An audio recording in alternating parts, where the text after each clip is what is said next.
Shalom saudara-saudari, salam channel Injili. Kembali lagi bersama dengan saya Septriani Zai dan dari semester 4 STT Hamid.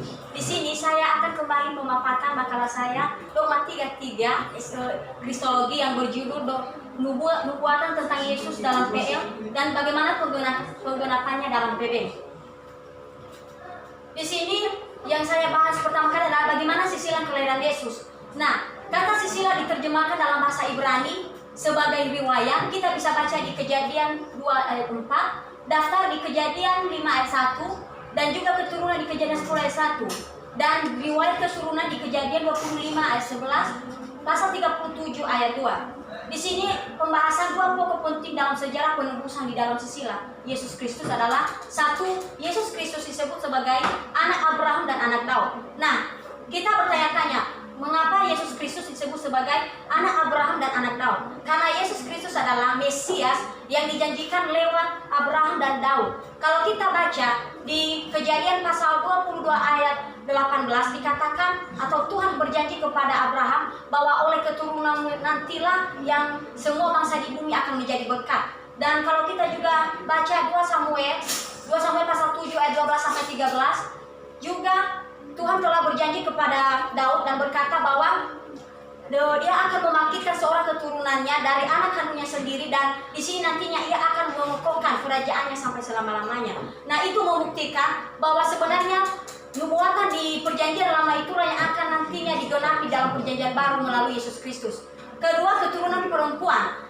Awal dari dosa adalah kejatuhan Adam dan Hawa. Nah, kalau kita lihat Kejadian pasal 3 ayat 15 dikatakan bahwa nanti ada anak dari perempuan yang akan meremukkan kepala ular. Sebenarnya itu adalah nubuatan yang akan digenapi oleh Yesus Kristus sendiri, di mana dia akan nanti meremukkan kepala ular, atau ular maksudnya di sini adalah setan atau iblis.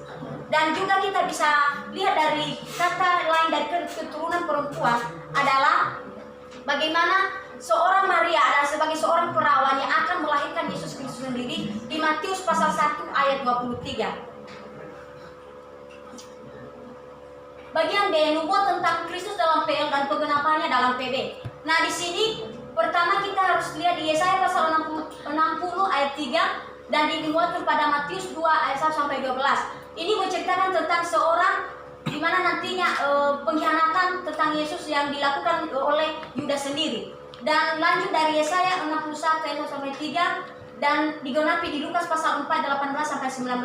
Ini tentang bagaimana kedatangan Yesus Kristus sendiri. Dan di Hosea di pasal 11 ayat 1 dan Matius pasal 2 ayat 13 sampai 15 digenapi juga bahwa dari Mesir akan kupanggil anakku. Ini nanti digenapi di Matius pasal 2 ayat 13 sampai 15, di mana Yesus sendirilah yang akan mengungsi ke Mesir sewaktu yang masih bayi karena pemerintahan Herodes, di mana Herodes ini menyingkirkan bayi-bayi yang ada di Mesir, dan akan digenapi di Matius pasal 2 ayat 13 sampai 15. Dan Mika tentang Yesus juga, Zakaria pasal 99 sampai 10 digenapi di Matius pasal 21 ayat 4 sampai 5. Dan terakhir di Zakaria pasal 12 ayat 10, di mana di sini menceritakan bagaimana nantinya mereka akan memandang dia kepada yang tertikam sebagai seorang putra tunggal. Nanti akan digenapi di Yohanes pasal 19 ayat 28. Nah, sekarang kalau kita juga lihat nubuatan gelar Yesus Kristus sendiri yang akan digenapi di dalam PB adalah satu, tunas kebenaran, yang dimana di sini nantinya tunas dari pakal Isai sendiri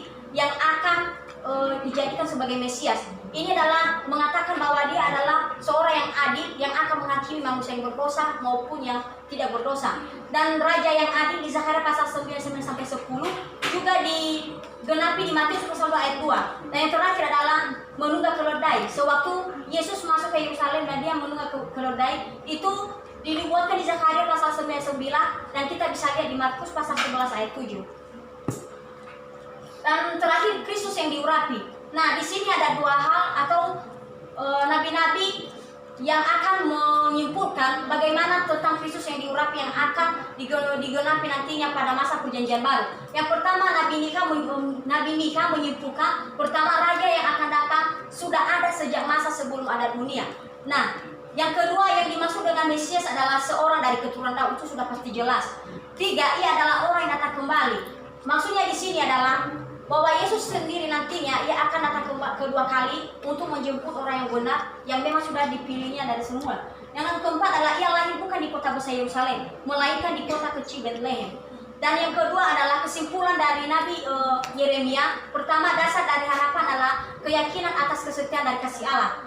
Kita bisa baca di Yeremia pasal 29 ayat 5 sampai 9. Kedua, keselamatan eskatologis itu berlaku bagi para buangan, jadi sisa bangsa Yehuda yang dipelihara Allah. Di pasal 24 ayat 5 sampai 7. Tiga, kota suci Yerusalem yang hancur akan dibangun kembali. Dan keempat, harapan terpenting adalah datangnya Raja Keselamatan dari bangsa Daud sesuai dengan tradisi kuno. Kita bisa baca di Yeremia pasal 23 ayat 5. Baik, kesimpulannya sekarang ini bahwa penggenapan yang telah dibuatkan dalam PL dan akan digenapi di dalam PB itu bukan hanya semata-mata dongeng yang memang tidak benar-benar terjadi, tapi ini akan terjadi dan terbukti bahwa Yesus telah menebus kita dari dosa-dosa kita, dan kita juga orang berdosa pada saat ini telah memperoleh keselamatan itu. Dan sekian saja pemaparan presentasi saya pada saat ini. Terima kasih. Salam Injil.